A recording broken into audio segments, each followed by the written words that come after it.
আল্লাহর বরত্বের ধ্বনিতে মুখর টঙ্গীর তুরাক্তির বিশ্ব ইজতেমার প্রথম পর্বের প্রথম দিনে জুমার নামাজে ঢল নামে মুসল্লির। মূল ময়দান ছাপিয়ে সড়ক অলিতে গলিতেও নামাজ আদায় করেন তারা। দোয়া করেন দেশ এবং জাতির মঙ্গলের জন্য। দিনের মেহনতে পরকালীন মুক্তিলাভের আশা ধর্মপ্রাণ মানুষের। এর আগে সকাল থেকে খিত্তায় খিত্তায় তালিমি বয়ান আর জিকির আসকারে মশগুল থাকেন তারা। এই মুহূর্তে টঙ্গীর ইজতেমা ময়দানে আছেন সহকর্মী তোহা খান তামিম। সরাসরি চলে যাচ্ছি তার কাছে। লাখো মানুষের অংশগ্রহণে কিছুক্ষণ আগে জুমার নামাজ আদায় করলেন এখানকার ধর্মপ্রাণ মানুষ।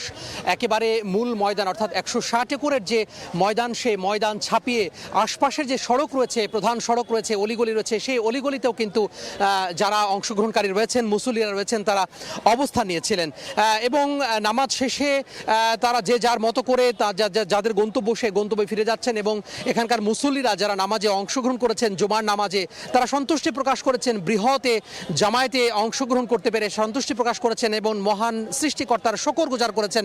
তারা বলছেন যে বিশাল জামাতে অংশগ্রহণ করতে পেরে তারা সৌভাগ্যবান মনে করছেন নিজেকে এবং তারা দেশ ও জাতির জন্য যে কল্যাণ এবং যে দোয়া সেটি করেছেন। পাশাপাশি ব্যক্তি জীবনে যেই গুনাহ, সেই গুনাহ থেকে মাফ তিনি চেয়েছেন এবং পাশাপাশি যে মহান রবের যেই শুকর, সেই শুকর তারা করেছেন এবং কিছুক্ষণ আগেও একেবারে সিজদা অবনত ছিল মানুষ, লোকারণ্য ছিল এই এলাকায়। এখন কিন্তু যে যার মতো করে যে গন্তব্য, সেই গন্তব্যে তারা ফিরে যাচ্ছেন এবং বলে রাখি সকাল থেকে যে ইজতেমার কার্যক্রম, সেই ইজতেমার কার্যক্রম ধারাবাহিকভাবে চলছে এবং এই ইজতেমার কার্যক্রম জুমার নামাজের পরে কিন্তু আবারও যে বয়ান, বিভিন্ন ধরনের যে বয়ান, সে বয়ান শুরু হবে। আসরের নামাজের বিরতি হবে, আসরের নামাজের পরে আবারও বয়ান শুরু হবে। এরপর মাগরিবের সালাত আদায় করবেন এখানকার অংশগ্রহণকারীরা।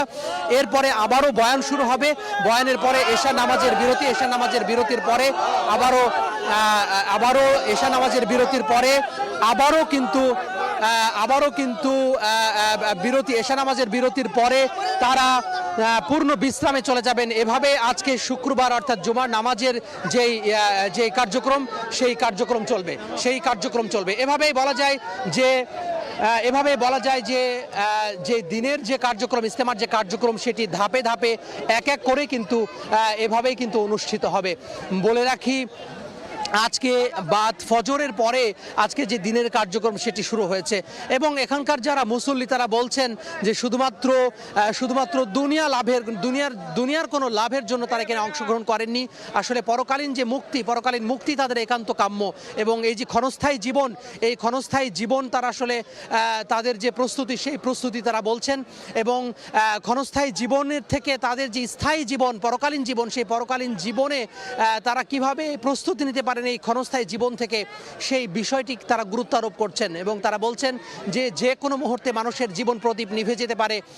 যেভাবে আছেন সেইভাবেই কিন্তু এই যে মৃত্যুর জন্য প্রস্তুতি, সেই মৃত্যুর প্রস্তুতির কথা তারা বলছেন এবং সবার চোখে মুখে আমরা একটি আত্মতৃপ্তি উপলব্ধি করেছি, সন্তুষ্টি উপলব্ধি করেছি, দেখেছি এবং সবার মধ্যেই এই যে ইজতেমায় অংশগ্রহণ করতে পেরে তাদের যে সন্তুষ্টি ভাব, সেটি লক্ষ্য করা গেছে।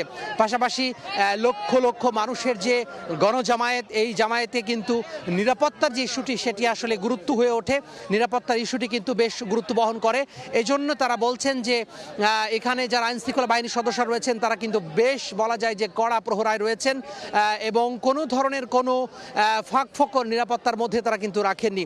বিশেষত আমরা দেখেছি গত কয়েকদিনে পুলিশ প্রধান, র্যাবের প্রধান এবং বিভিন্ন বাহিনীর যে ঊর্ধ্বতন কর্মকর্তা রয়েছেন, তারা কিন্তু টহল দিচ্ছেন, তারা দফায় দফায় বৈঠক করেছেন এবং এখন পর্যন্ত আমরা দেখেছি প্রত্যেকটা ভবনের ছাদে আইন শৃঙ্খলা বাহিনীর সতর্ক প্রহরা রয়েছে, ওয়াচ টাওয়ার রয়েছে, এখানে সিসি ক্যামেরার মাধ্যমে নজরদারি করা হচ্ছে ড্রোনের মাধ্যমেও। তো এভাবেই বলা যায় যে পুরো একটি বৃহৎ কর্মযজ্ঞ চলছে। এই কর্মযজ্ঞে কিন্তু প্রশাসন সহ, সরকার সহ এবং এখানকার যারা আয়োজক রয়েছেন, তারাও কিন্তু 10,000 স্বেচ্ছাসেবকের মাধ্যমে যে আয়োজন, যে নির্বিঘ্ন করার জন্য সেই চেষ্টা তারা করছেন।